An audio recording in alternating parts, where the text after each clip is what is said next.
In 1989, Barbara Hofmann had a successful career with a Swiss international bank in Geneva. Because of her success, Barbara decided to start her own company. Suddenly, the economy took a turn for the worse. The recession forced Barbara to look for a job. She used her professional contacts and was able to land a position, not in Switzerland, but in a faraway African country, Mozambique. She arrived in the war-torn country in the city of Beira. Barbara would later say, "I felt like I was finally home." The country was still in the midst of civil war, a war that had taken 1 million lives and displaced another 5 million from their homes. Day-to-day existence was a struggle for most people. Starvation and violence were everywhere.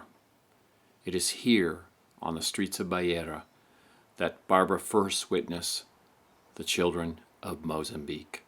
Mozambique used to be a Portuguese colony for over 500 years. They had a 13-year war to gain independence, and after that Mozambique has known 17 years of civil war that ended in October 1992. I have seen the situation of children, their reality in war. When I went to Mozambique, it was still war, and children are paying the highest price for that.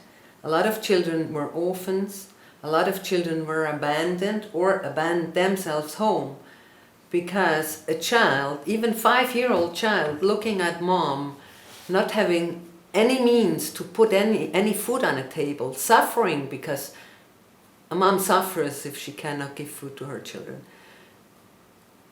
I have known a lot of kids, even 4-year-old, they left home because they love mommy and to set free mommy to give them food because they thought, oh, I am strong, I can survive. And they went to the street to be able to survive.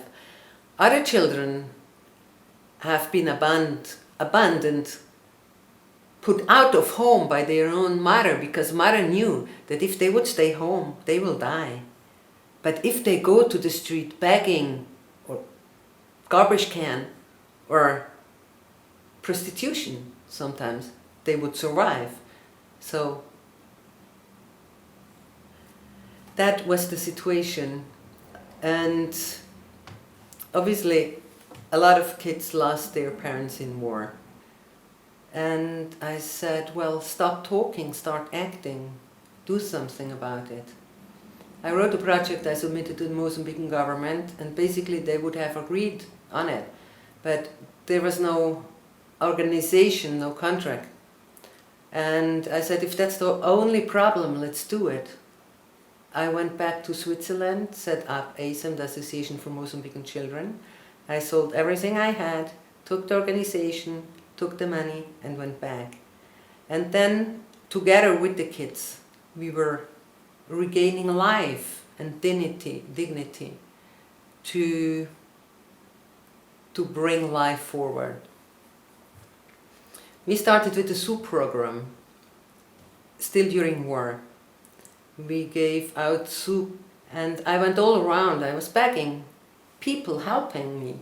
And there were a lot of people, they said, I would love to give you something, but you know, I'm myself very poor. I say, yeah, but don't you have a half a tomato? Don't you have a half a hand of rice?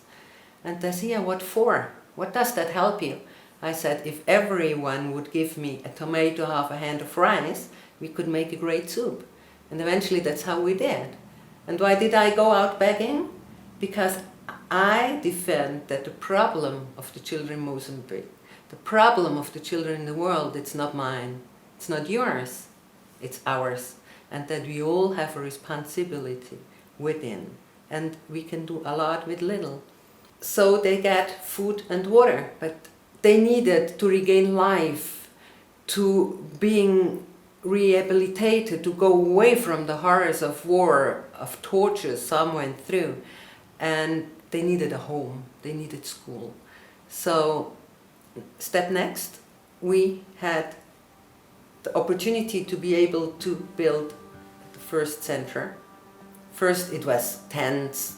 We are an organization, but before of all, we are a family. And instead of having 10 or 20 kids, we had hundreds of kids.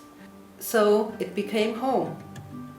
Kids, they could get medical help, psychological support, schooling, vocational training for the bigger kids, and to regain hope and strength for their future as citizens.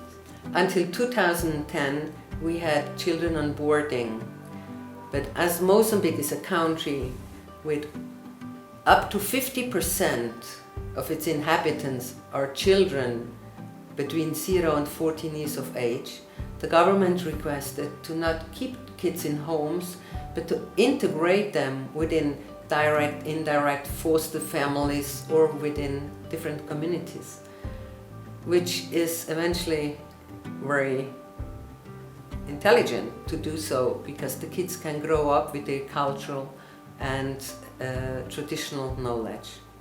We then transformed the centers into educational centers, and today we have over 4,000 children at school. We help for vocational training. Psychological rehabilitation is still one of our important programs. Therefore, we always used art, dancing, music, theater, drawing, and we help the kids as well, as much as we can, to get a job. An important part that added to our activities is self-sustainable projects that will allow us to become self-sustained in the future through agriculture and animal raising. I would say that I had the opportunity, and still have, to be the student of the most important university in the world, and that's the University of Children. They are amazing. They are great masters, and it doesn't really matter their background. They are wise. I learned a lot, and I learned as well that there is not one truth. There are a lot of truths related to culture, to tradition. And when we talk about poverty, we just talk about poverty, but poverty is not just poverty. We have material poverty and we have human poverty. And I can say that we are very rich in Mozambique.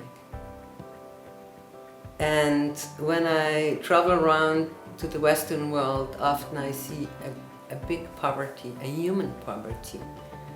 And so I think it's important that we learn to balance, that we learn to share, that we learn to be more humble, and that we learn to be willing to learn.